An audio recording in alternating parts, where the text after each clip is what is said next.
Mukhang bumalik na nga talaga ang dating Russell Westbrook na isang energetic at athletic mga idol sa kanyang paglalaro ng basketball dahil nga sa naging laban ng Denver Nuggets kontra sa LA Clippers.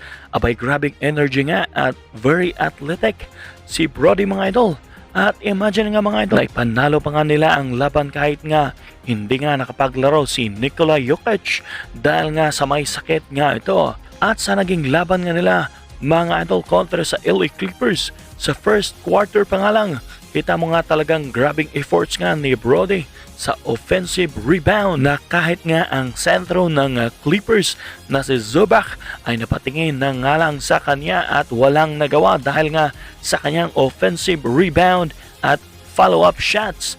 At sa halfway mark ng third quarter mga idol, very aggressive pa rin si Westbrook na masasabi mo ngang bumabalik na nga ang dating laruan niya at may pa-BB-memes pang ginagawa matapos nga ang kaniyang layup na may kasamang foul. At tinapos nga ng Denver Nuggets mga idol ang laban nila kontra sa Clippers sa score na 103-126 at tinambakan lang naman nila ang Clippers ng 23 points at nagtala nga si Brody mga idol na may 19 points, 8 assists at 5 rebounds samantalang si Jamal Murray na may 21 points, 9 assists at 3 rebounds. Talagang ang Denver Nuggets team lang talaga ang nagpabalik sa dating laruan ni Russell Westbrook. Dagdag mo pa na may Nikola Jokic na magaling sa playmaker at unselfish player. Kaya makikita nga natin na very fit nga itong si Westbrook para sa Denver Nuggets mga idol.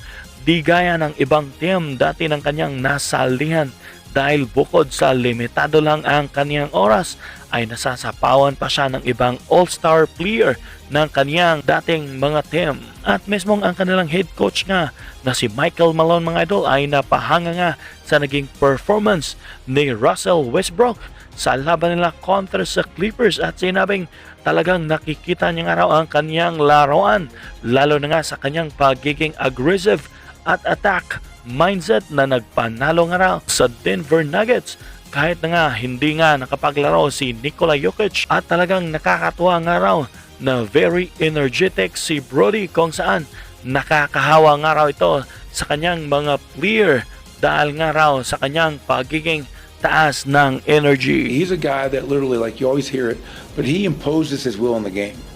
You know what I mean? It really does. It's incredible to watch. The things that he does, the aggression, the attack mindset. Anong masasabi niyo mga idol sa video natin ngayon? I-comment nyo lang sa baba ang inyong mga komento.